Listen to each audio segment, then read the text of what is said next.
Okay, y'all, he's had me in Isaiah for a minute. Even last night, overnight, I heard in my dream a specific Isaiah verse that related to victory. Uh, Everlasting victory. Victory that not even you could get in the way of. God is doing something that is going to show his majesty, of course, that is going to glorify his name, but it's something that's been a long time coming, specifically for your house. And when I say your house, it means for a lot of you, God is uprooting you to plant you again. A lot of you have been, born into households, into dynamics, into circumstances that were not godly, right? That were not of God, but he placed you there as the breaker. He placed you there as the difference. And now he's doing something with that difference.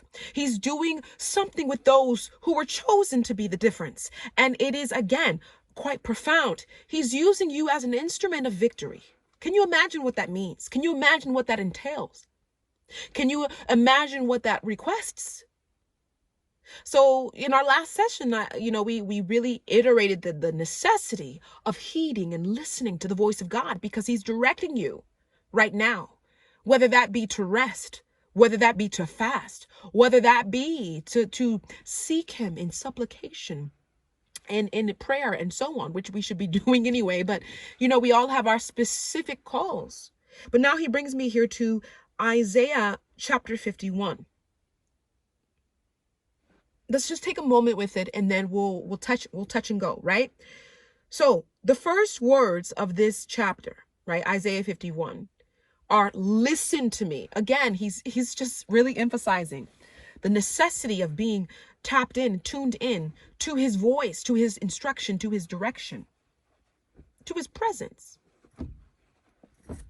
Listen to me, you who pursue righteousness. Let's just talk about the purity of your heart, right?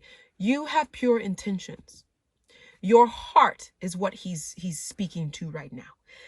Listen to me, you who pursue righteousness. He sees that your heart is upright in your dealings, and this is moving him to act. So he's going to make your deserts like Eden. This is restoration. Her wastelands like the garden of the Lord. Your life is about to look totally different from what you've known. Joy and gladness will be found in her, thanksgiving and the sound of singing. Oh, thank you, Jesus. For a lot of you, your smile was stolen from you. Your desire to sing was stolen from you.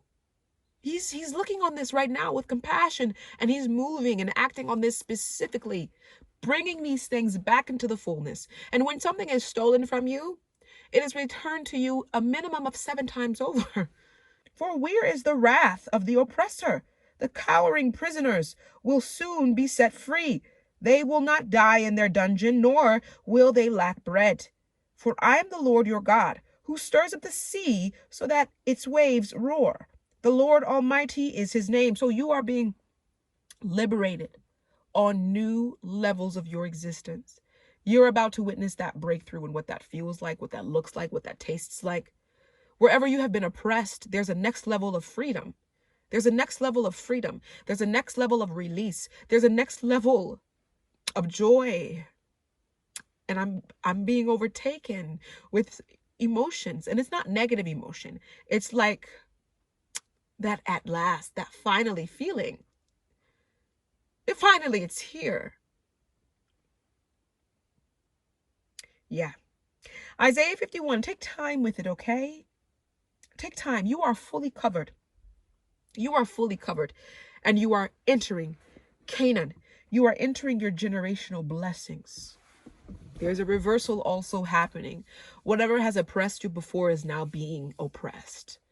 You have inspired the Most High God to move specifically on your behalf in this way. God bless. Not everyone makes it to this point, but you have. And I am so honored to be here, to be part of the ushering in to this promise, to this Canaan, to this everlasting joy, to this covenant. I love you guys so much. Be safe. If you need me, I'm here.